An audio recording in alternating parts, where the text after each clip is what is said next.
Immigration clandestine, une pirogue de 189 Sénégalais et Guinéens échoue à plus de 1750 kilomètres de large de Dakar à Dakhla au Maroc mu ngi mel ni ne paasan épisode u immigration clandestine bi génnaguñ ci.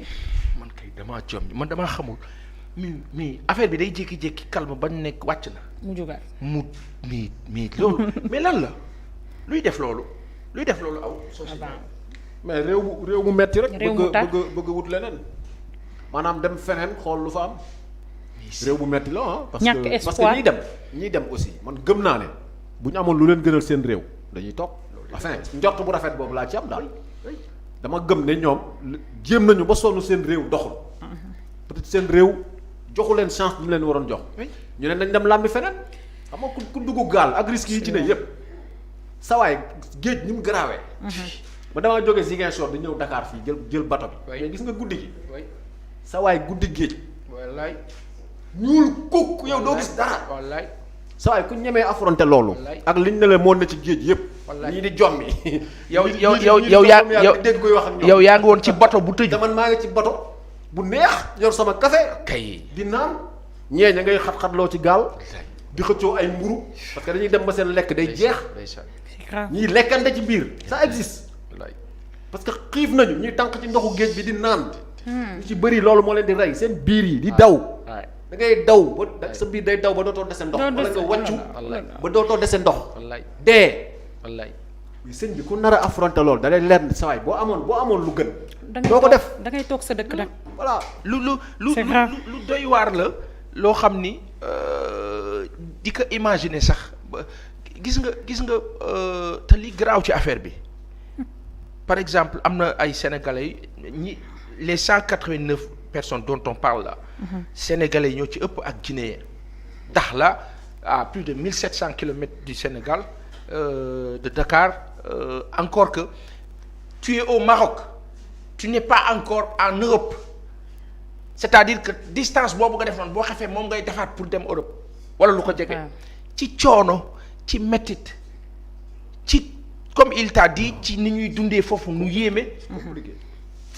yàggul Melilla on a perdu 230 personnes ñoom marocains yi ñuy wax une trentaine de personnes ambassadeur du Maroc toog fii biir Sénégal non c'est la faute c'est migrants yi la ay migrants yoo xam ni dañoo bëggoon forcer affaire bi gars yi xeex ak ñoom dóor leen ñi daanu dee ñi blessé ñi et cetera am ay jigéen les 189 personnes dont on parle là. am na ñaari bébé defe naa ak seen yaay yi bon c'est compliqué.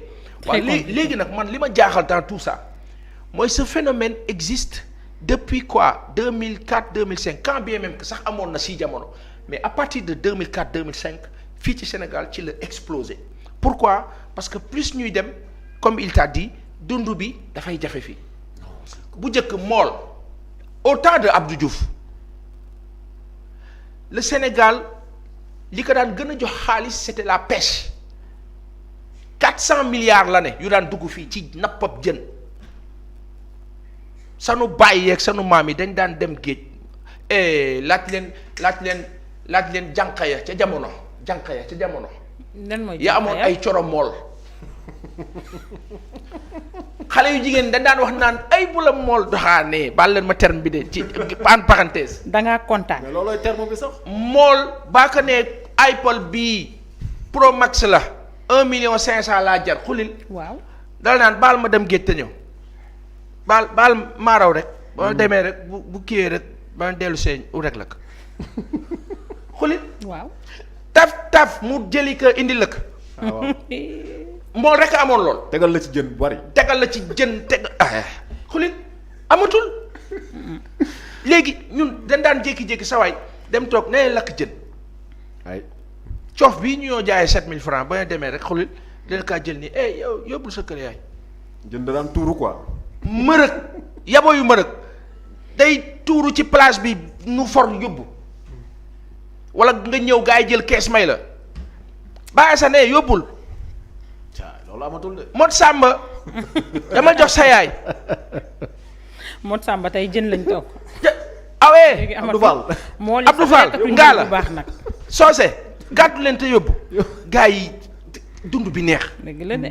léegi un état peu soucieux des régimes peu soucieux ñëw catastrophique c'est-à-dire que ñun parti socialiste bañ ko doon reprocher parti socialiste ci yàq-yàq je suis désolé de le dire maam Ablaye Wade jéem na lu ne waaye ña mu àndaloon danoo doyoon waar ñoo jaxase dëkk bi les libéraux sont venus et on en est à ce seuil-là de déstructuration sociale économique et tout ce qu'on veut nguur bi nag moom ñëw moom jël trophée bi moom ni mu jëlee coupe d'Afrique la jëlee coupe yëpp moo gàddu lépp ci jël raw gàddu gi ci lépp tey tu as des populations amoindries affaiblies ya nga xam ni ndeysaan dañoo xëy mool dina xëy daan dem indi léegi ba demee du gis dara parce que yow yaa ñëw signer ay accords chaotiques merdiques de haute trahison pour say intérêt bopp ma jox la benn misaal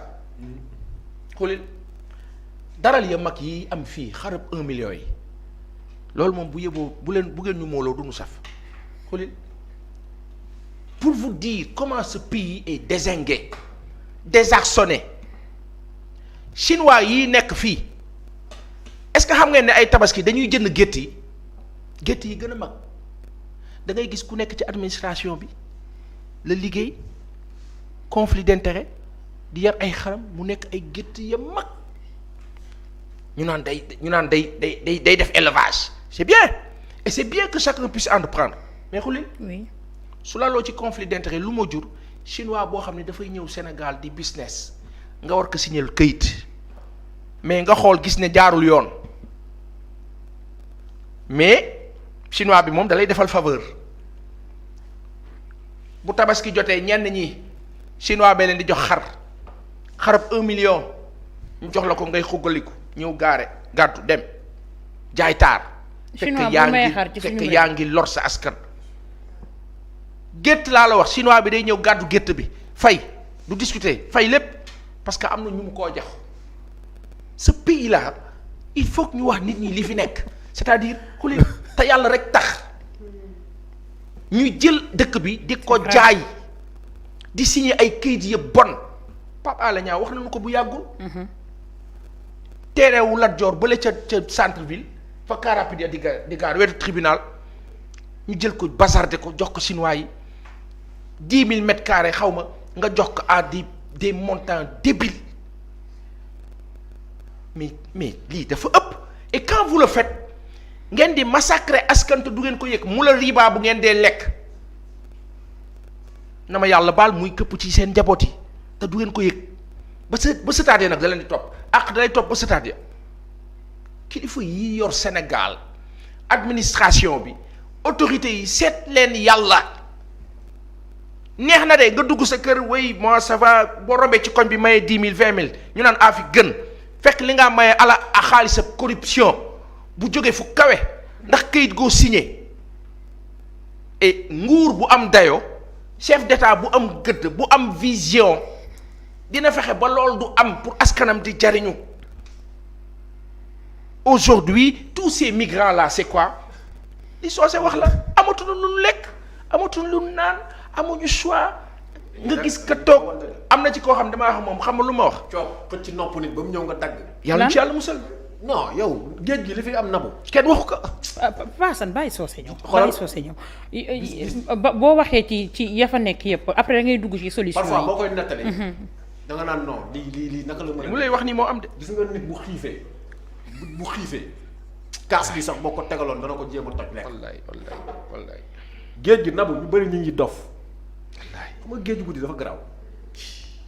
ñu bëri ñu ngi dof ñi ciy egg déjà ñi nga xam ne am nañ chance egg ñu ci bëri dañuy dof bu ñu demee déjà fan leen di parquet comme prison la. comme prison parce que doo ñëw aussi rek ñu bàyyi la ngay lambar ci dëkk bi de déedéet dafa am ay camp yoo xamante ne bu ñu leen sauvé fa lañ leen di yóbbu parquet leen fa looloo tax gars yi révolté wu. cooki bi passé nii bi nga déggoon loolu la parce que dañoo sonn ci conditions yi révolté wu ne dañuy dugg par force yor ay barre de fer yor ay yat mais trajet bi li fiy am yow imagine sa waay nga dawale gaal fii ba fan yeboo ci loolu ay mburu ay nangami kilomètres ay ceeb ay gerte balaa ngaa egg fii mu jeex dootuñu am lu ñu lekk seen ndox jeex lu fay sës tànq ci ndoxu géej gi naan sa biir daw nga wàcce ko ba dee wala nga wàccu ba sa bakkan yem fa amoo loo lekk nit ñuy lekkante coobante li ma lay wax ni kay bis boo gisee migrants yi nga xam ne miin nañ yoon bi danañ la confirmer ñu ñëw naan la waaj loolu la lekk nit ñu naan noo kii dëmm la parce que dafa xiif amul lu mu lekk c'est grave jomm yi toog ba mu yàgg nga mu mel ne daa am luy wax ak yow ci géej gi wala nit dee ñu sànni ko gisaat ko ci gaal gi waaw maanaam gars yi lii wëlbu non c'est extraordinaire ñu ne la kii dañ koo sànni mu ñëwaat toog ni cocc kii lañ sànni woon léegi kii moo dee léegi ñu sànni mu ne cocc mu ñëwaat ci gaal da nga xam kan la xamoo kan la nga moo tax gis nga li ñuy wax ni namu gis nga suñu njiit yi billaahi bu ci kenn ñamoon bu ci kenn ci ñoom ñamoon wala kenn ci seeni doom ñamoon mbëkk mi ba ñëwaat dinañu xoolaat suñu politique de jeunesse bu baax a baax a baax surtout milliards yi ñuy dégg ci réew mi te jeunesse bi mu am tous les problèmes du monde pour jot ci pour liggéey il faut ñu xoolaat loolu mën ta continuer maa ngi ñëw nga dugg léegi ci solution bi Régis mën ngeen ma kaleel élément wu rubrique tabaski bi nga xamante ne moom la ñuy ànd ak yéen tout au long de cette semaine Socé ñu dugg ci solution yi comme ñu ngi ci guddi gu bët seetagul ci wàllum immigration clandestine xam nga lan mooy solution yi yàgg nañ fi wax ay financement jeunesse teg fi ay structure ay ANPEJ ay ANEJ yooyu yëpp c'est bien mais xam nga jeune kii wut liggéey xam nga lu mu bëgg bu ñëwee ci monde de l'emploi am liggéey bi mu bëgg soit nguur gi dafay créer conditions yi tax privé bi recruter wala ñoom bu ñu jógee war a liggéeyal seen bopp seen état réew nekk seen ginnaaw dooleel leen jox leen li ñu soxla en terme de financement jox leen li ñu soxla en terme de logistique bu fekkee dañu bëgg a bay ak lépp li ci war amul beneen miracle comme solution amul damaa bëgg a liggéey loo mën lii laa mën jumtuwaay yaa ngi nii financement baa ngi nii boo liggéeyee état bi dina la accompagner lépp loo war a jaay dinañ ko jënd dinañ la subventionner sa liggéey gën a yomb mais xoolal déjà financement yi ñu fi joxe c'est que politique bi tamit ci réew mi sëñ bi da ngay teg ay milliards ci table bi war ko jox les jeunes mais ña ngi koy confier pour ñu jox ko politique la ñuy def parce que amul suivi c'est des politiciens aussi amul suivi ñii di leb duñ fay voilà amul benn ñii di jël suivi duñu rembourser te du mujj fenn boo waxee ñu ne la alalu réew mi la suñu xaalis la ñun ñëpp y'a combien de gens ñoo jël fi financement ANPEJ ca fayeekuñu bëri nañu am na ci ñoo xamante ne gis naa ci ñu yóbbu ci yoon parce que fayuñu mais kooku parce que boo ko encadré woon ni mu waree dès le départ mbir mi leer ci boppam et puis projet doo ñëw teg projet rek ñu jox la dafa am ay projet yoo xamante ne si c'est pas bancable mais buñ ko financer. mais seen ay ñooñu seen ay nit lañ koy jox. ñu encadré leen jeunes yi toog ci réew mi liggéey tukki mënut a ñàkk. tukki c'est bien parce que tukki mooy tax nga gëstu xam àdduna bi xam ni dox baax na mais ni ñu koy defee nii baaxut dugg ci gaal gi parce que amoo sa réew lu la gënal. solution pour man bi gën mooy nañu revoiraat suñu politique de jeunesse xool ndaw ñi lan la ñu soxla réellement bañ fi nekk di politique 24 heures sur 24 alal di ñu soxla pour job nañ ko génne teg ko ci table bi jaarale ko yoon bañ ci dugal politique bañ noo ay je commence par mes militants parce que ñoom ñoo tax poste bi ma nekk fii tey ma ne fi fekk ñi ngi xalaate noonu mais problème bu rëy la et puis vraiment affaire bi dafa xaw a metti quoi dafa xaw a metti gis nga nabu boo doxantoo ba Thiaroye-sur-Mer Thiaroye-sur-Mer nga laaj foofu les familles dinañ la wax lan la ñuy dund en termes de psychose affaire bu méttee métti la ñu nekk di dund da ngay gis ndeysaan mère bu koloo nattam teggi doomam gisul lu dul dem mu dajale xalal bi yépp jox ko mu dem jox ko benn passeur ñu dugal ko ci gaal gi mu des fa mais mère boobu tey c'est très grave kooku bu amul ndëgër laay dëgg mën na fa jaare sax mara day taali donc dafa am yeneen conséquences yu grave yoo xamante ne tey dafay gën a gangréner la société pour man solution bi comme ni nga ko waxee léegi li jeunesse bi soxla nañ ci taxaw bañ ci dugal politique mu bañ a tardé et puis mu am transparence mu am suivi aussi mu am suivi am transparence surtout boo jiitee réew tu es le président de tous les Sénégalais y compris ñi la compte amul jox ñii bàyyi ñii si l'argent est là je dis bien si l'argent est là parce que parfois ñu annoncé la xaalis boo xam ne aussi fonds force Covid-19 bi jam ñaajo lañ toog le représentant des mécaniciens il a interpellé le président de la République ko ñun jotuñu devant tous les gouverneurs commandement territorial bi yëpp toog mu laaj gouverneur mu laaj Macky interpellé le gouverneur bi confirmé ne ko xaalis bi accès gut ci ñun waaw donc où est le problème mu ne ko ministre du budget waaw léegi ñu koy paasante seen biir. c'est catastrophique ce qui se passe dans ce pays hein. Passane très rapidement balaa ñu dem ci rubrique tabaski. li muy wax par rapport aux solutions. oui. Solution. mu ngi tegu ci la protection des intérêts des nationaux ci nationalisme organisé et raisonnable ak ci protectionnisme économique nasaraan buy jógee France di ñëw Sénégal le corps diplomatique français bu ñu ñëw Sénégal xam lu ñuy wax. suñ la woowee téléphone dañ la naan il faut me trouver une Chevrolet wala Peugeot ñoom seen marque dëkk kañ la Sénégal ak Afrique di am fulla yu doxee noonu comme Chine comme Turquie comme ñeneen solution mooy man am naa ay ressources mooy maay président Sénégal invité nañ ma sommet G7 maa ngi taxaw ak les 7 puissants du monde je suis le seul tiers-mondiste plus ou moins maa ngi seen biir mu tombeek événement Melilla ñu faat ay migrants man may président Macky Sall qu'est-ce que je dois faire au-delà de tout ce qu'on a dit sur la Russie et tout alerter davantage et le faire savoir au monde entier tenir un propos wala tweet ñëpp dégg ne président bi am na lu ko metti ci la xew foofu taxawaay boobu manqué na même bu dee waxtaane na ko fa en privé ou pas on ne sait pas parce que rendre ñu compte waxuñu lan la fa wax ak lu mu fa waxul lan la fa signé lu mu fa signé wul benn dayoo bi mu ngi manqué ba say population Nabukor waaw ci wàllu solution mooy nga fexe ba accord yi nga signé nekk accord yu am njëriñ li nga signé ci géej gi wàññi ko revoir les accords li nga signé ci sunu ay ressources wàññi ko revoir les accords. Aujourd'hui Macron nee na Joe Biden dans 6 mois dañuy am catastrophe ci gaz bi. maa ngi dégg Pierre Atepa Goudiaby di wax ni on doit revoir les contrats et les mais accords. am bagaay c'est-à-dire que aujourd'hui le combat du président Macky Sall warul nekk 3e mandat xam nga lan la war a nekk. ces accords chaotiques yi ma signé. nan laay def ba rectifier ko. su ma ko rectifier dina doon avantage ci Sénégal te bu may dem keneen kii ñëw au moins dina am fu muy sukkandiku. ñu xam ne kat kii bëgg na Sénégal bëgg na Sénégalais yi. malheureusement bu fekkee da ngay dépendre nekk un chef d'État buy dépendre wala buy xaar ñu wax la. ça pose problème les populations sénégalaises les jeunes du question ne da ngay jël 350 milliards ubbi ay fonds ak ay agences yoo xam ne say militants ñooy demaat ngeen defaat seen liste defaat seen quota defaat seen affaire gàdduwaat ko. xoolal si lu simple il faut un leadership fort ak passion ci nit. Mais ces agences-là et ces coopérations on n'a pas arrêté de le faire pendant des années ça n'a pas marché il faut changer de stratégie. mais agence yi mënul marché. Nabukor parce que président Abdoulaye Wade ba mu ñëwee Socé Ndiaye boo fàttali ko. waaw président Abdoulaye Wade bi mu ñëwee. et foofu malheureusement Mame Boye foofu d'accord ma ak moom. waaw.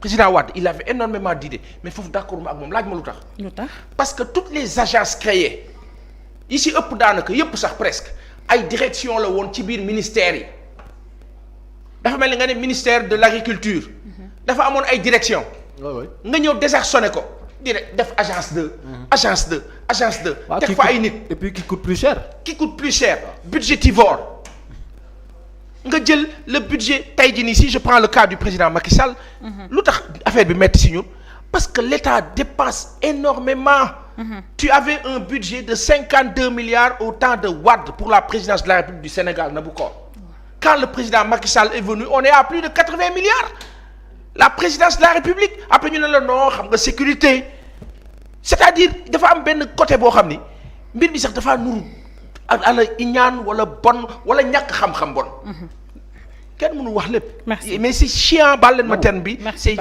c'est abusé ça fait mal et quand des autorités semblent presque s'en foutre. Et après nous demandent de les respecter mais on a envie de dire kayo quoi.